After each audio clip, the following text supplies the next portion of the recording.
Rite Aid, Day 7. Current mood, sore. To properly blog my 7th day, I should first describe my dream pre-work. I was a substitute aerialist acrobat. It was a bit Dr. Seuss with long skinny wires cascading down a bottomless pit. There were 3 spectators sitting in what looked like a lens of a collapsible telescope. The 3 of them were completely absorbed in my unpredictable performance, staring at me the whole time with their mouths open. I was the spotter, actually, balancing on a thin line while someone else prepared to leap acrobat into my arms with my cats.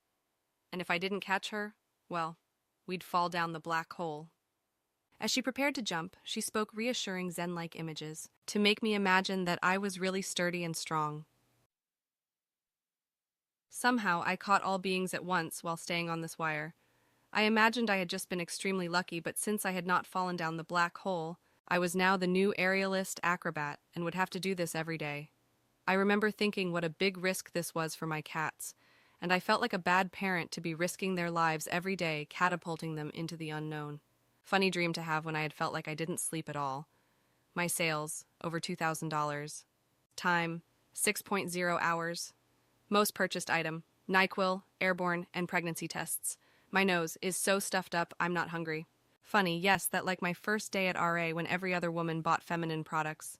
Today, perhaps every third woman bought a pregnancy test. Towards the end, I was tempted to comment on this phenomenon and say to one of these customers, I really think your cycle must be changing and you are totally fine. Thank God I didn't. It is the end of the month, This is important with lunar cycles and such. And also, says Megan, women on birth control might get prescriptions at the beginning of the month and go off it at the same time too, thus explaining a shared cycles of menstruation. Drugs. I hadn't thought about that. Everyone is still sick, and now I am too. Throughout the day, I steadily ate zinc lozenges, potato chips, water, sanitized my hands, sneezed, and blew my nose on nice Hippo Kleenexes Chrissy gave me. That made me feel a little better. Sometimes I stare at people's hands as they shuffle money. The most memorable ones are cold, splotchy, and look painful. For some reason, I really want to know about them. The person they are attached to is very unhappy. I wonder what she does. When paying, most people today had the exact change, took the time to count it all out, lint, borrowing from others and all.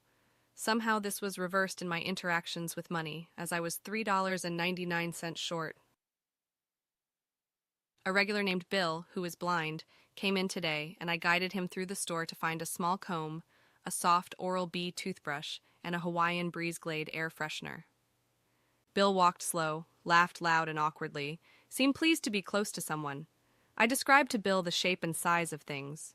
He said, "Okay, just bring me to the judge so I can pay my fee and throw me out," and then mentioned how quiet it was.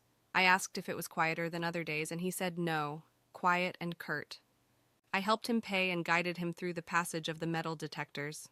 He said, "You are a typical woman. You take my money, then you kick me out." I said, "Take care," as he let go of my arm and walked out into the bright, freezing day. I wished he had a companion, stories, and arms, but I like thinking about Bill enjoying the air freshener because he loves the Hawaiian Breeze so much.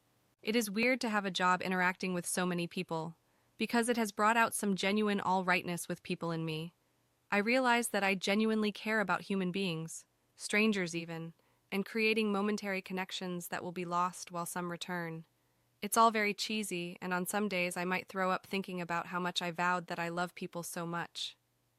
But it's true, though it is exhausting.